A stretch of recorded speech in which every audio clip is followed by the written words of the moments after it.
नमस्कार। आप सभी दर्शकों का ज्ञान विज्ञान एवं रचनात्मकता के संसार इस YouTube चैनल पर हार्दिक स्वागत एवं अभिनंदन है।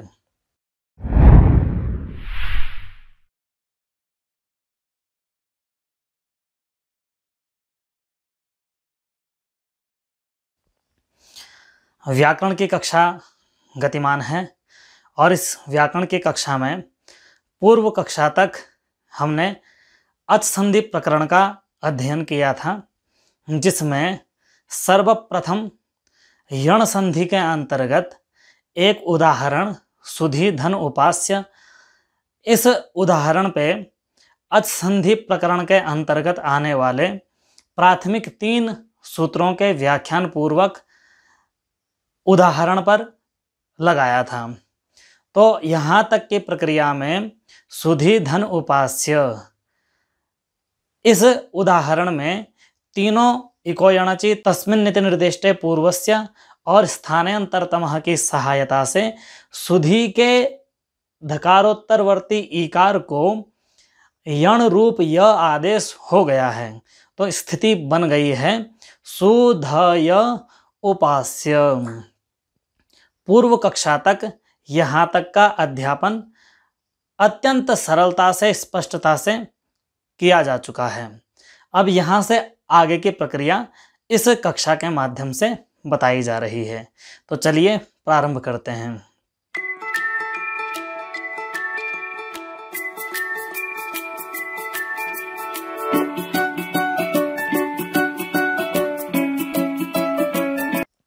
तो सुधय उपास्य, ऐसी स्थिति हो जाने पर अगला सूत्र आता है अनचि च।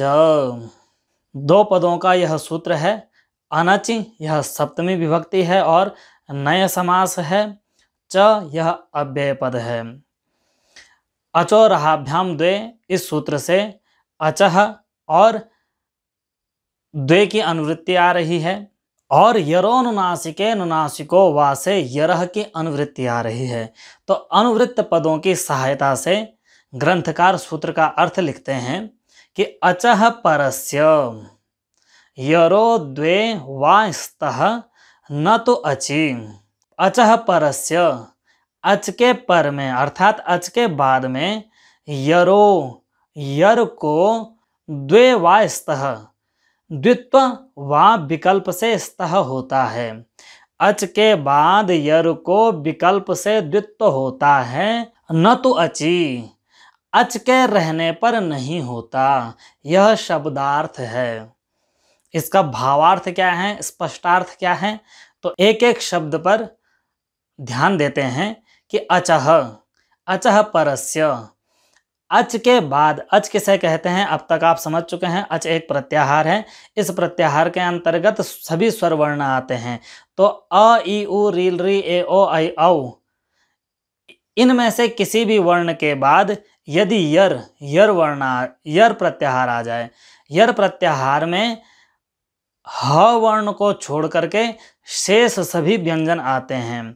तो अचों के बाद ह को छोड़ करके कोई भी व्यंजन यदि आ जाए तो उस व्यंजन वर्ण को द्वित्व होता है विकल्प से, यदि इस यर के बाद, यदि इन ह को छोड़ करके शेष व्यंजनों के बाद कोई स्वर न हो। तो क्या हो, तो 2 स्थिति हो सकती है।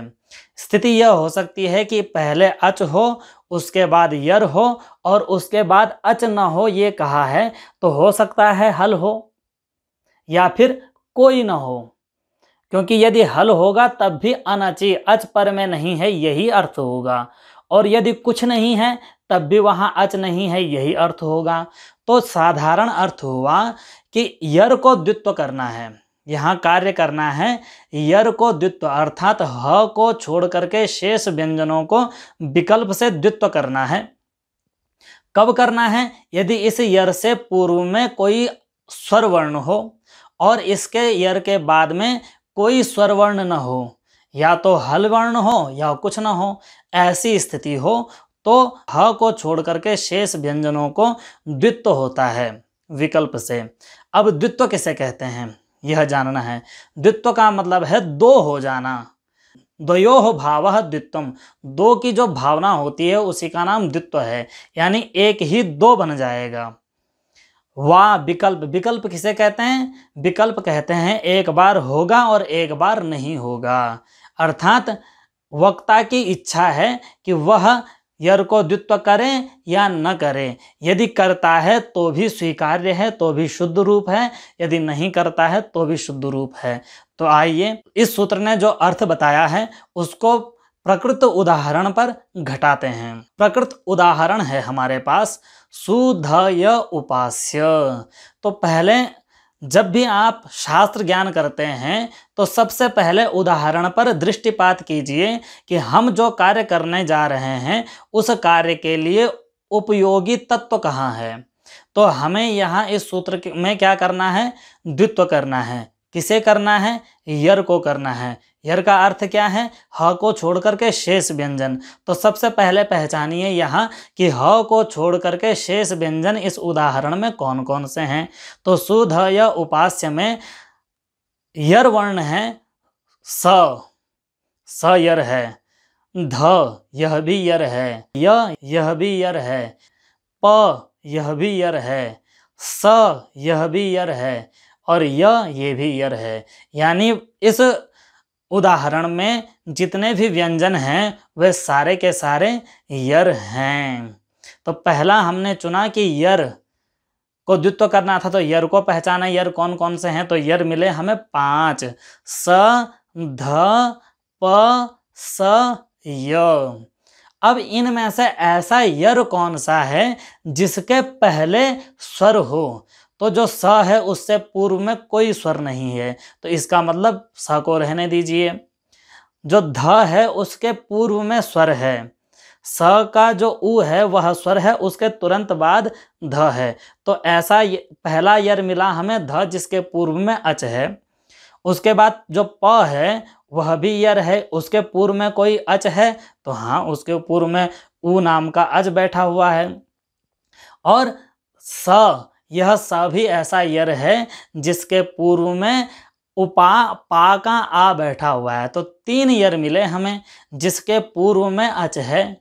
लेकिन यही द्वित्व नहीं करना है, ये भी देखना है कि इस जिस यर के पूर्व में अच है उस यर को द्वित्व तो करना है, लेकिन तीसरी शर्त यह है कि उस यर के बाद में कोई अच वर्ण नहीं होना चाहिए। तो जो 3 बचे हुए हैं अब आइए उन पर चर्चा करते हैं। तो जो ध है उसके पूर्व में उकार रूप स्वर है, तो पहली शर्त, 2 शर्तें पूरी हो रही हैं, यर भी है और पूर्व में अच भी है। इस ध के बाद में य बैठा हुआ है, जो इको यणच से यण हुआ है, य बैठा हुआ, तो य अच में नहीं आता, इसलिए यहाँ ध के लिए पूरी शर्त हो रही है कि यर भी है, पूर्व में अच भी है और उसके बाद अच नहीं है। तो इस ध को द्वित्व हो सकता है पहला।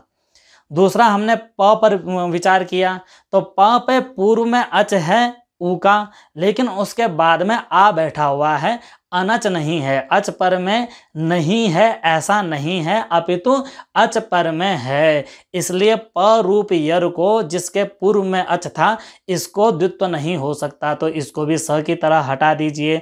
बाकी बचा उपास्य का स, तो स के पूर्व में पकारोत्तरवर्ती आकार स्वर है और इससे पर में स्वर नहीं होना चाहिए, लेकिन यहाँ स्वर नहीं है, य है, तो स को और ध को द्वित्व हो सकता है।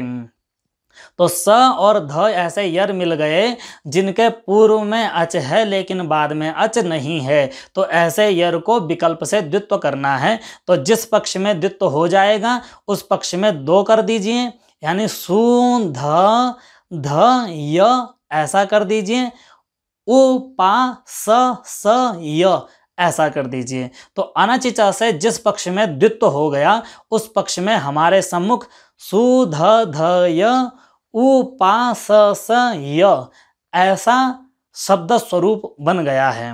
तो अनचिचा ने यर को द्वित्व कर दिया। तो ये हुआ अनचिचा सूत्र का अर्थ और उसका विवरण सहित स्पष्टीकरण। इसी हेतु में लिखा हुआ है अनचिच अचः परस्य यरो द्वे वा स्तः न तु अचि इति धकारस्य द्वित्वम्। यद्यपि यहाँ स को भी द्वित्व होता है, लेकिन ग्रंथकार ने केवल ध को बताया, क्योंकि लघु सिद्धांत है, साधारण रूप से व्याकरण पढ़ाने का तात्पर्य है। वस्तुतः दोनों को होता है। आप सिद्धांत कौमुदी में यदि जाएंगे तो वहाँ स्पष्टीकरण आपको मिलेगा, अर्थात मेरी बात अन्यथा नहीं है, सूत्र ने जो कहा है हमने वही अर्थ किया है। तो इति धकारस्य द्वित्वम सकारस्य च, धकार को द्वित्व होता है तो आगे का रूप में लिखा है कि द्वित्वेन, द्वित्व होने से सुध ध य उपास्य इति जाते, यह स्थिति हो गई।